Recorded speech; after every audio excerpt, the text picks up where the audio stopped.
I've tried to move heaven and earth to save the life of my mom. For the past 4 years, 5 years, Mama Mawose Betmatuo. She has never even missed a single treatment. Jimo Betka and Dima Luongo need their family.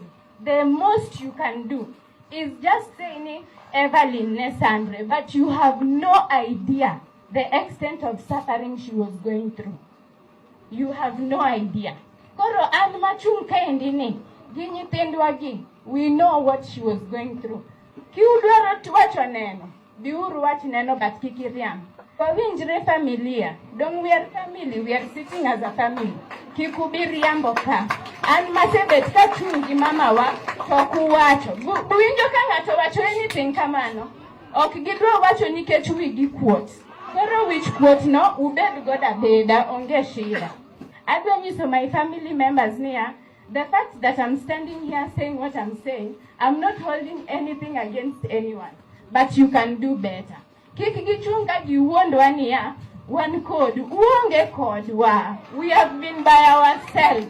You've not been there. We know what is going to happen after this. We wish you well. It is okay. We have accepted it from Kitambo, so it is nothing new. Gimo kadwa ngato kikbika timoneno mamiria. Aya. SC Media UG. Subscribe. So, abantu bakambwe.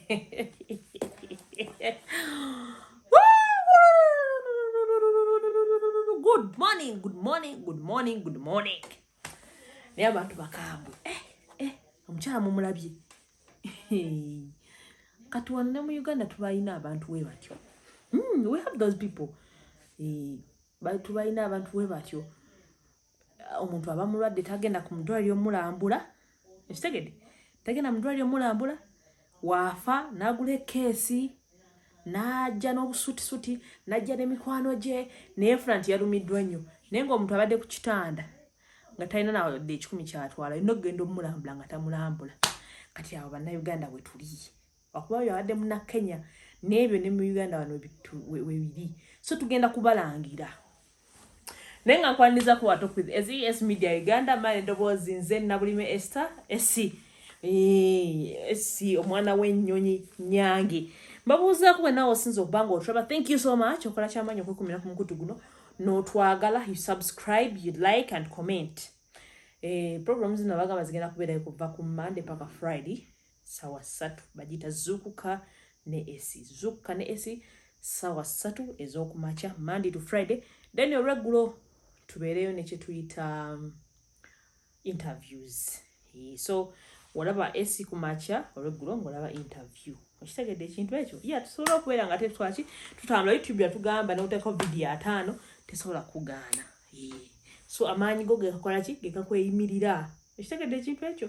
Denga programs zino ziwagiddwa aba AC Home Solutions fefeka bakafulu when it comes to cleaning, post construction cleaning, move out cleaning, renovation. Toyingira festive season na carpet ziwunya bannange. Carpet yewunya. Entebe zo ziwunye, entebe zo zigubye. Ekitegedde ekintu ekyo? Toyingira nabyo, toyingira nabiku, toyingira nabiyenje. We do fumigation nga fwe tuli. Oshitege toyingira na biyenje, toyingira na nsiri. Tukola fumigation. Oshitege so tuyina ba experts when we tuka kwere ensonga. Oshitege ekintu ekyo? So tobeeraawo nga obeere wakali disorganized wakutamye wabadde wakana wakumalako emirembe. It's because you don't take care of your home. You just need omuntu ajjakyusemu katono olabenga ennyumba ekunyumira. Okitegedde ekintu ekyo? So AC Home Solutions tukola ebintu ebikwatagana n'okulongoosa ate era tukola ne relocations. Wali abantu ababeereeyo nagamba AC ngenda kwingira nnyumba naye nnoonya abantu. Kati ffe we tugira nti tujja ne tupakinga bulungi ebintu byo ne tubiteeka ku motoka ate ne tubitwala gye twalongooseza ne tubiteekayo nga ne biba nga ate birabika bulungi nnyo. Okitegedde? So we do cleaning, relocations, airport pickup. Okitegedde ekintu ekyo? Yeah. So Westgate AC Home Solutions buli kimu tukubeerenga. We are here to make your life easier.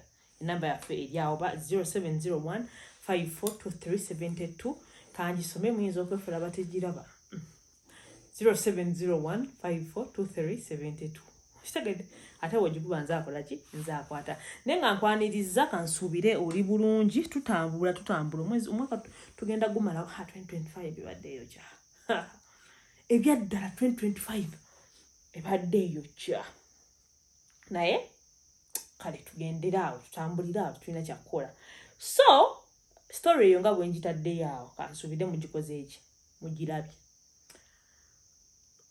omwana omuwala mama we yakoze eki yafudde kakati mu kufa ne batuuka okuziika n'alangira famire ye nagamba mwe temumanyi kye tubadde tuyitamu naye omuntu amaze okufa mwefula nti mufaayo nnyo mwambadde bulungi nnyo mukaaba nnyo musaba obuzindaalo okwogera tetugenda bobawa ngamba bannange ate twatuuse ddi awo twatuuse naye nga awo kyetaagisa nalabye nga kyeyakoze si kyangu naye kyetaagisa abantu babeera eno omuntu ne bamugamba yalwadde natagenda ku kisana mulambula akanya wajja kuno ku kitanda najja nga talina kyaleese bananga alaba omusawo nga azze nagamba eddagala alaba balireeta ne bamugamba n'eddagala neyo bya 800 ate buli kaseera omulwadde balina oddi mukuba agamba nange katubasabire katubasabire katonda abe nammwe kagamba ensi eno waliwo ebintu byolaba n'ogaana naye bannange okitegeera so abantu bwe gye bali nga wano babadde tebaliiwo waliwo ne story emagako gye nakola beefuulira ddala abatabimanyi oba abatabiwulira simanyi oba sente ziziwalira abantu okwejja mu nsawo ng'omuntu akyali mulabu naye keesi bagala muzika mu ya miliyoni tuyiga okwagala abantu nga bakyali balamu tuyiga okwagala abantu nga bakyali balamu tubekwagala nti tubagala nnyo nga bagenze it doesn't make sense so yagala omuntu ng'akyali mulamu yes others abantu bajenzi bakambwe bagenda balangiranga bajja nabagoba ku nnyimbe gye bujja mu maaso tebajja kukoma balangira bajja bagoba ku nnyimbe bagambe mugende temuziika muli balabu naye omwana we bambi yakoze anyway who am I to talk I can't saga abantu bantwale bubi wetandika okwogera bagamba esi olukumamu era bibyo omwana omuwala yeyabikoze sinze yeyabikoze yanyize yagambye bino sijja bisobola nenange newemba anyway sisobola naye nga we tuli abantu beekyaye bagobye abantu kuki babagobye ku nnyimbe ekitegeera bagobye abantu ku nnyimbe olw'ensonga ezo wammanga so please twagale abantu nga bakyali balamu bamikwano tubagale nga bakyali balamu tubafeeko nga bakyali balamu yes tulina kwefula nti tubagala nnyo nga batugenzeeko it doesn't make sense abantu banoonyeeko otherwise you're losing nothing bagenda bageya ku nnyimbe bagenda bageya kuziika bagambe kati oyeekaabyaki bagambe kati oyo teyatuyamba so byebireesedde n'abantu abamu okubeera nga beyawulayawula azin family zaawukana ekitegeera buli omu n'abeera ku lulwe ate nga mu african setting si bwekitwe ekyalina okubeera twali tulina okubeera obumu ate ebyo ebintu ebitufuula obumu so ebintu ebimu n'abagambye bwe tubirabira ewalala tulowooza biri wala naye omanya nti biri serious nga bituuse ewuwo nga biri mu makaago nomanya nti ebintu biri kiki serious so byebyo abaana bakambwe tegera so every morning Monday to Friday zukuka ne esi nenga programs zino ziwagiddwa aba esi home solutions. Feba kafulu when it comes to cleaning, when it comes to fumigation, toyingira festive season ibanange nabiku. Toyingira festive season nabiyenje. Toyingira festive season na bintu bitategerekeka. Ente boyagala zisuula leather ya kutamata madoga. Leather asobola okuddawo. Tumuyonja ne tumupolishinga ente byo neddamu nebera. Panishawo ne tujja ne tumulongosa naddamu nakulabikira. Okitegeera? Kape ne tuzilongosa ne tuzi uidula bina ne tubikola ne bibera nga bikola ki nga bikufananira bulungi. So post construction cleaning ne bilala.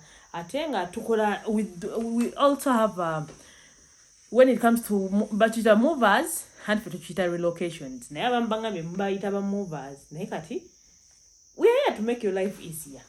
We are here to make your life easier. Kakati gwe balamonge nakusenka n'otukubira ne tujja.